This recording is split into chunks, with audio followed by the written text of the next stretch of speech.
10 years ago, when I was 15 years old, I made a video called Top 10 Reasons You Shouldn't Go See Transformers 4.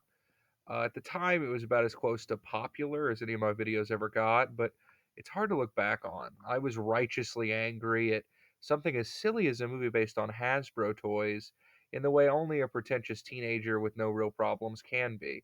I stand by a lot of what I said, and of the Michael Bay Transformers movies, saying 2 through 5 are total shit isn't exactly a controversial opinion. But I also said this. No, no, fuck that. The first one sucked too. They're three horrible films.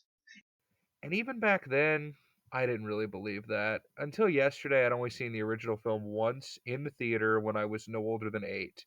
And I remember it being a good time.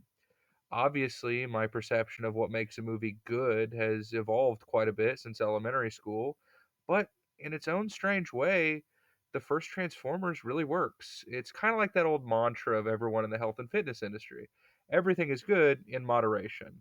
Almost all of Michael Bay's signature filmmaking style, that style that would become so grating over the course of the sequels, is present here, but it's just restrained enough that it's still mostly an entertaining watch. I remember when these were considered everything wrong with big budget action movies, but after sitting through so many generic faux Marvel shitfests, the craft on display here is hard not to admire. Bay's frenetic style may not be everyone's cup of tea, but there's also clear thought put into every action scene. At no point did Bay shrug and go, whatever, let the second unit guys handle it. It gets pretty messy in the third act, especially, but at least it's a choice. At least it feels like it was made by a human being.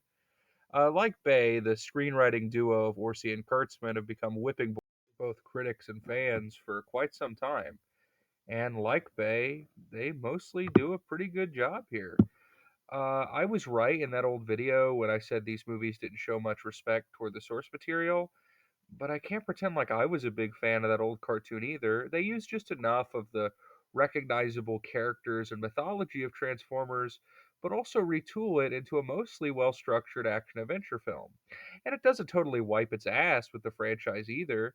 I mean, bringing back Peter Cullen to voice Optimus Prime was a fantastic choice. And the Autobots do have entertaining personalities, enough to give the movie some real heart. The performances in general are mostly okay. Even Shia LaBeouf, pre losing his fucking mind, is a decent lead actor, and despite myself, I got invested in his coming of age story.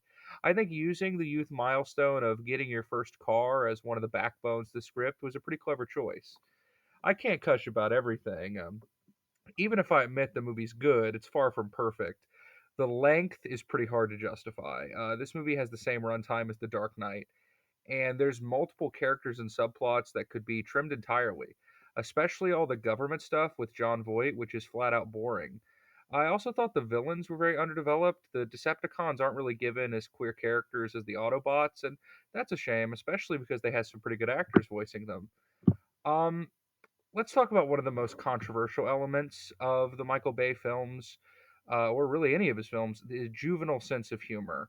Sometimes bordering on the offensive, Bay's humor is, well, it's something most people can agree isn't very good. Here, I can't pretend it's amazing, but it didn't bother me near as much as the other films. There's plenty of comedic characters who, again, could have been excised, like John Turturro or Anthony Anderson, but some of it works. I actually thought Bernie Mac was very funny in his one scene, and it contributes to the overall feeling of this movie, which is this kind of feels like if you took all the things that I remember about the 2000s and distilled them into one film. And that is a double-edged sword. In a lot of ways, it's positive. It's got that kind of hard on your sleeve sincerity that you'd find in the Sam Raimi Spider-Man films or even in the Harry Potter series from that same era. You didn't see much of that when the 2010s rolled around and every movie got all self-conscious and meta about itself. It's got the kind of just gritty enough to be cool, but just over the top enough to be fun mixture that I think this decade really perfected. I'd compare it to the first Iron Man or the first Pirates of the Caribbean movie. Finally, the soundtrack. The musical score is a little over the top, but mostly effective. But it's all worth it just for that Linkin Park song. I mean, be honest. You can picture the ending of this film perfectly in your head right now, can't you? I can too, and it's fucking awesome. And I send this message to any surviving Autobots taking refuge among the stars. We are here. We are waiting.